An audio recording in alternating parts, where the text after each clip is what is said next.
Welcome back to Key Talk Media. This your host, Key Talk. Check it out, man. Alright. I'm gonna give a shout out to Notification Gang, Key Talk Gang. Give it all really the same thing for rocking with me every single video. If you listen to my voice right now, go ahead and like the video and hit the notification so you get a notification every single time I drop a video. Anyway. So YNW Melly has sent a message home from his slave headquarters, and Buddy is in there weeping and crying like a mother.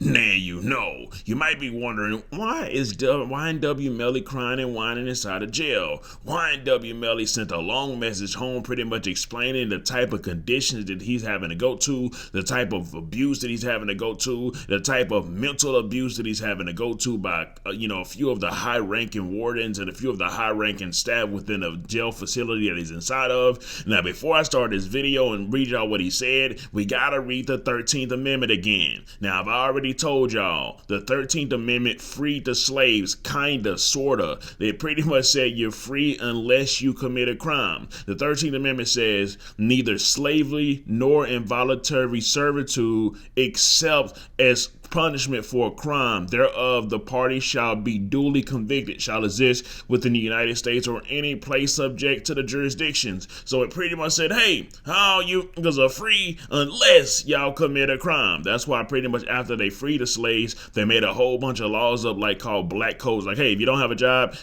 you gotta go pay off the fine, which is gonna put you back in slavery, pretty much putting you in jail. Anyways, so YNW Melly, of course, he's a real screek, you know what I'm talking about, and right now he's letting other street niggas know what it's like inside of the slave headquarters. Anyways, YNW Melly said, in this picture taken over a year ago, I'm smiling. But as I speak to you from my cell at this very moment, I'm weeping in my present.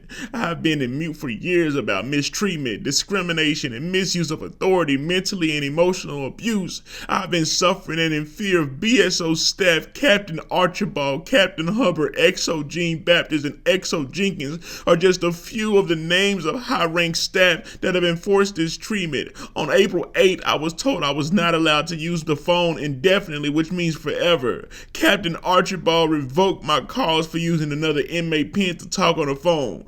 Usually when someone gets disciplined for this, it is a usually phone restricted of 30 days. It is now going on 8 months. No other inmate in this jail has been treated this way. I haven't spoke to my family, friends, managers, and accountants for months at a time, making it impossible to pay my bills and take care of my household livelihood, or even talk to anyone for relaxation, for pleasure, for stress release, and worse, to handle lawyer fees. BSO is aware of this. I am being hidden from the world. Not hearing my family's voice has mentally and emotionally tortured me into deep depression and it's entrapped. I was never given a fair warning that talking on another inmate's pen was wrong. The holidays are approaching, not to mention my mother's birthday is on Christmas. Not only is the torture to me, it's torturing them. I'm innocent until proven guilty, and I have all rights to talk to my family. Whoever took my privileges have a personal vendetta towards me. This is true mistreatment and discrimination plus pain and suffering, and I cannot do my time like this awaiting trial, being secluded because of my celebrity status and my social media following. Sheriff, please get on top of this situation. Somebody, please help me. Kim Kardashian, Meek Mill, 300 NT, Joe Budden. Anyways, so for those that don't know, YNW Melly has been in jail for like 4 years, like 1,000 and something days. He's been held on like a double murder where they say he actually killed both of his friends inside of a vehicle, and then they say that he plotted it and planned it and made it look like that somebody else actually shot up the car. They are claiming that he actually drove around with the bodies inside of his vehicle, and they're saying that they've got ballistic evidence. However, he has been sitting in jail, and he haven't even had his trial yet. So they're pretty much saying, hey man, he's supposed to have the right to a speedy and fair trial, but his trial has not been speedy, and he's suffering inside of jail. He's got potentially a yuck mouth inside of jail where he can't get the correct dental assistance that he actually needs because he's actually got a grill. So that's actually causing his teeth to rot inside of jail, while he himself mentally and even physically is probably just rotting inside of jail as well. He's been mentally abused, like he said, and it's just having a really, really tough time. Now, these, of course, is the tough enough time that they plan on inmates to have, since it is looked at like when you're inside of there, you're looked at as a slave, as we just read inside of the 13th Amendment. Now, of course, somebody does say you have to be duly convicted, and although he hasn't been convicted and he also hasn't had his speedy trial,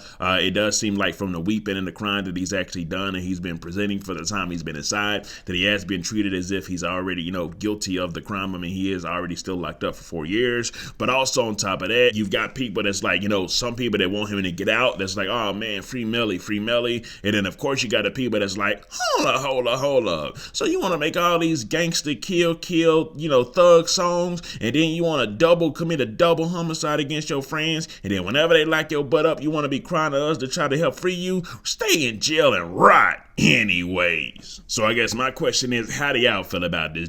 First of all, do y'all feel like YNW Melly really did what he's been accused of? And then also, do y'all feel like the treatment is getting as harsh? And should YNW Melly be able to come out of jail and get some type of bond while he waits on his trial? Let me know something. Comment down below. Let me know what you think about this entire ordeal. I'm out.